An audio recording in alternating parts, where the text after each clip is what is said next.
옛날 옛적 백제의 수도였던 부여에는 아름다운 자연과 평화로운 마을이 펼쳐져 있었습니다.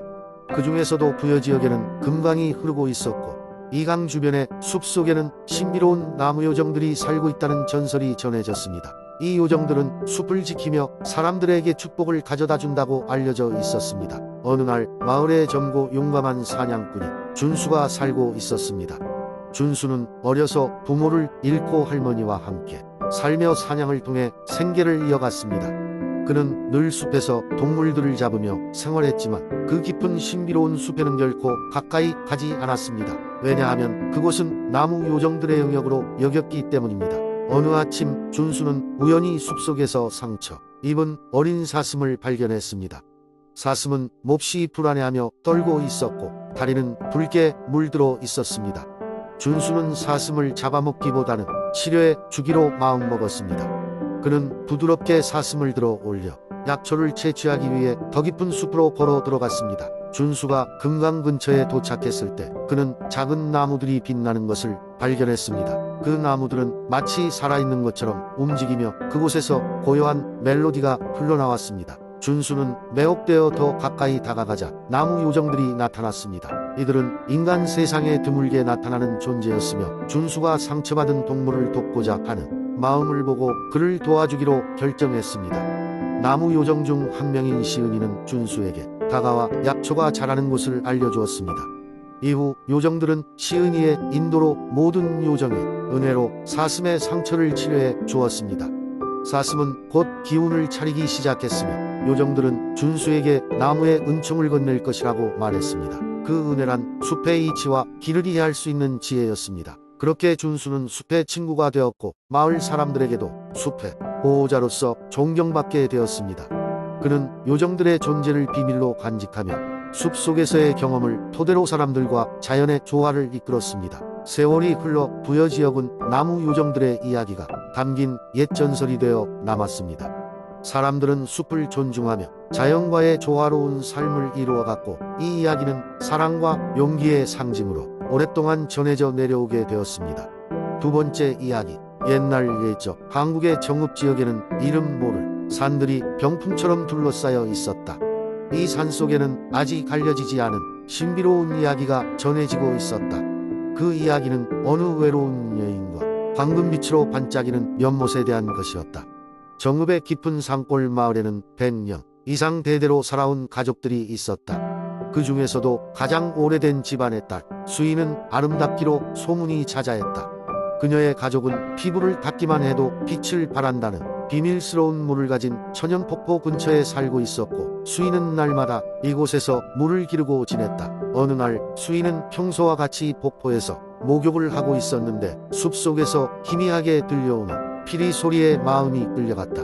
그녀는 소리를 따라 숲 깊숙이 들어갔다. 숲을 지날수록 나무와 덤불이 더 빼곡해졌지만 이상하게도 피리 소리는 더욱 또렷하게 들렸다. 한참을 걷다 지쳐 있을 즈음 그녀는 이전에는 본 적 없는 황금빛 연못에 다다랐다. 연못의 물결은 마치 하늘의 별이 깔린 것처럼 반짝반짝 빛났고 그녀는 그 아름다움에 넋이 나간 채 서 있었다.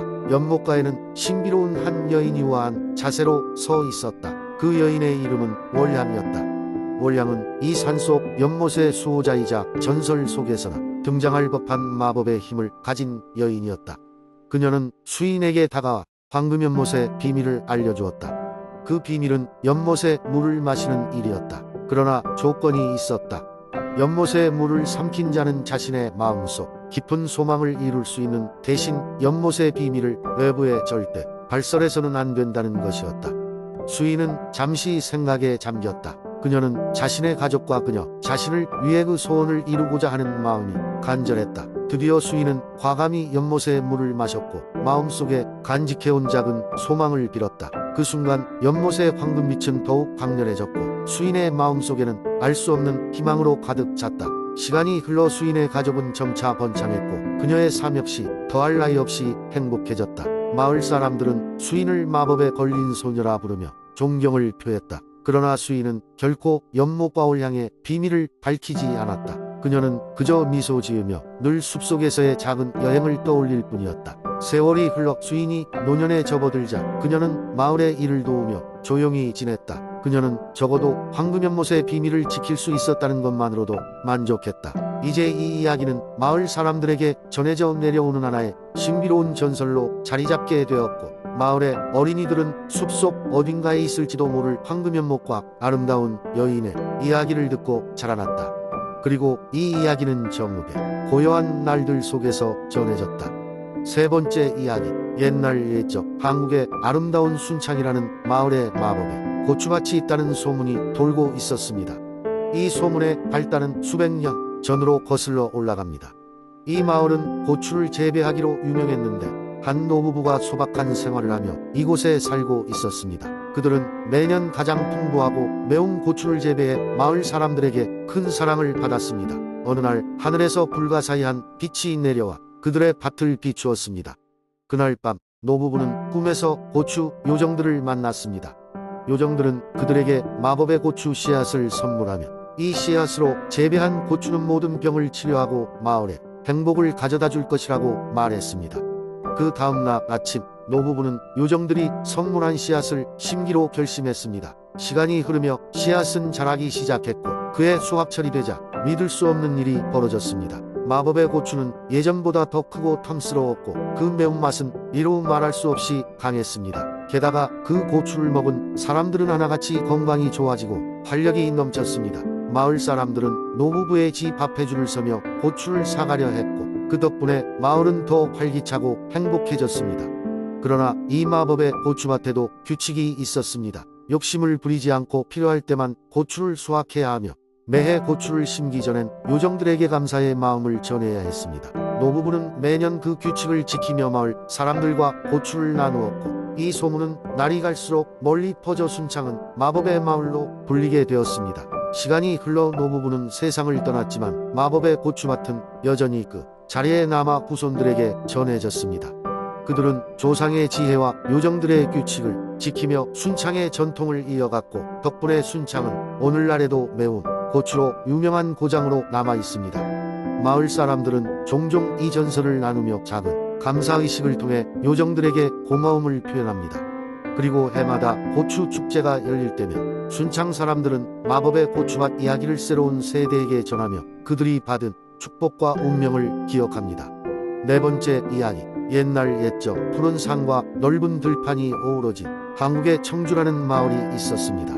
이 마을은 자연의 아름다움과 평화로운 분위기로 유명했으며 특히 마을을 둘러싼 신비로운 호수로 사람들의 관심을 끌고 있었습니다. 이 호수에는 전설이 전해 내려왔습니다. 호수는 매월 보름달 밤마다 은은한 빛을 발하며 그 물결 속에서 사람들의 소원을 들어주는 청신녀가 등장한다고 전해졌지요. 마을 사람들은 오래전부터 이 전설을 믿으며 매년 보름달이 뜰 때마다 호수에 모였습니다. 사람들은 저마다 소원을 빌고 청신녀의 축복을 기다렸습니다. 특히 호수 근처의 작은 산기슭 마을에 사는 한 어린 소녀 은주는 이 전설을 특히 좋아했습니다. 그녀의 어머니는 매년 은주에게 보름날 밤에 호수 이야기를 들려주며 청신녀에게 소원을 빌 수 있도록 해주었습니다.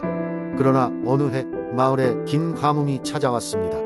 열매가 열리지 않았고 물은 점점 말라갔습니다. 마을 사람들은 걱정스러운 마음으로 매일 하늘을 우러러보며 비가 내리기만을 기다렸습니다. 그 때문에 이번 보름달 밤은 은주에게도 마을 사람들에게도 더욱 특별하게 다가왔습니다. 모두가 간절한 마음으로 호수에 나아가 소원을 빌었고 호수에는 은은한 달빛이 드리워졌습니다. 은주도 그날 밤 가족들과 함께 호수로 향했습니다. 그녀는 깊고 진심 어린 소원으로 청신녀에게 불처럼 비를 내려달라고 빌었습니다. 시간이 지나 호수에는 서서히 안개가 피어올랐고 달빛에 비친 수면 위로 한 여인의 형상이 나타났습니다. 청신녀였습니다. 그녀는 은주의 소원을 듣고 조용히 웃으며 호수의 물을 손으로 가득 떠 올렸습니다. 그리고 그 물을 하늘로 던지자 곧바로 하늘에서는 비가 내리기 시작했습니다. 물방울은 호수를 가득 채웠고 마을의 들판과 산을 촉촉하게 적셨습니다. 마을 사람들은 환호성을 지르며 청신녀에게 감사의 인사를 보냈고 은주는 그 어느 때보다 행복한 미소를 지었습니다. 소원의 마법 같은 성취가 이루어진 것이었습니다. 그 이후로도 청주 마을 사람들은 청신녀의 축복을 믿으며 달마다 호수를 찾았습니다. 은주는 자라면서도 그날의 기적을 잊지 않았고 훗날 그녀도 자신의 아이들에게 청신녀의 전설을 들려주었습니다. 마을은 여전히 아름답고 평화로웠으며 호수는 그 신비로움을 간직한 채 언제까지나 마을의 중심에 있었습니다. 다섯 번째 이야기. 옛날 옛적 한국 남원의 산기슭에 숨겨진 아름다운 마을이 있었습니다. 이 마을은 세상과 떨어져 있어 사람들에게 잊혀졌으나 그곳에는 특별한 힘이 깃들어 있었습니다. 이는 달이 가장 빛나는 밤에 만들어나는 비밀의 정원 덕분이었습니다. 이 정원은 달빛의 정원이라 불리며 달이 정원의 축복을 받아 빛을 발할 때마다 모든 식물이 반짝이며 마을 사람들은 기쁨과 평화를 누렸습니다. 달빛의 정원에는 전설적인 나무가 있었는데 이 나무는 달의 심장이라는 이름을 가지고 있었습니다. 달의 심장은 마을을 평화롭게 해주고 모든 병을 치유하는 능력을 가지고 있었죠. 마을의 원로들은 이 나무가 바로 달빛의 정원의 핵심이라 여겨 관리하며 특별히 돌보았습니다. 어느 날 밤 달빛의 정원에 예상치 못한 방문자가 찾아왔습니다. 그는 멀리서 온 여행자였으며 달빛의 정원에 대해 전해들은 무수한 이야기에 이끌려 이곳을 찾게 되었죠. 누래진 장미 정원과 황금빛 연못을 발견한 그는 감탄했고 곧 달의 심장 앞에서 경이로운 빛에 사로잡히게 되었습니다. 하지만 그는 본래 가지고 있는 탐욕 때문에 이 나무의 힘을 자신만을 위해 사용하고자 마음먹었습니다. 그는 경계를 허물고 몰래 나무의 가지를 꺾어 달아났습니다. 그의 청사초롱 그림자와 함께 달빛도 슬그머니 사라지며 정원은 어둠 속에 갇혔습니다. 마을 사람들은 아침이 되자 달빛의 정원이 빛을 잃은 것을 발견하고 크게 당황했습니다. 상심한 마을 사람들은 원로들이 전해 내려온 이야기를 바탕으로 대책을 세웠습니다. 달의 심장을 떠나게 되면 그 힘이 소멸되어 버린다는 것을 알고 있었기에 그들은 곧바로 용기 있는 청년들을 모아 달아난 여행자를 추적하기 시작했습니다. 여행자는 벌써 먼 길을 떠났지만 그의 흔적은 곳곳에 남아 있었습니다. 마을의 청년들은 밤낮 없이 뒤를 쫓아 마침내 낯선 도시에서 여행자를 발견했습니다. 그러나 여행자는 마법처럼 무력한 자에게 달의 심장의 가지를 내어놓지 않으려 했습니다. 결국 청년들은 지혜를 모아 달의 심장의 진정한 힘을 깨우기 위해 합심했습니다. 그들은 달빛 아래에서 어머니의 자장가처럼 조용히 노래를 부르기 시작했고 이 소리에 응답하듯 달의 심장은 점차 원래의 모습으로 변해갔습니다. 놀란 여행자는 자신이 이룬 탐욕의 결과를 깨닫고 이를 진정으로 속죄하기 위해 정원의 회복을 돕기로 약속합니다. 모두가 함께 힘을 합쳐 달의 심장을 다시 각인시키고 달빛의 정원을 회복시켰습니다. 그 후 달빛의 정원은 새로운 전설을 나누는 평화로운 소식을 전하면서 더욱 아름다워졌습니다. 그리고 그날 이후 남원의 사람들은 자연의 신비를 존중하며 조화를 이루어갔습니다.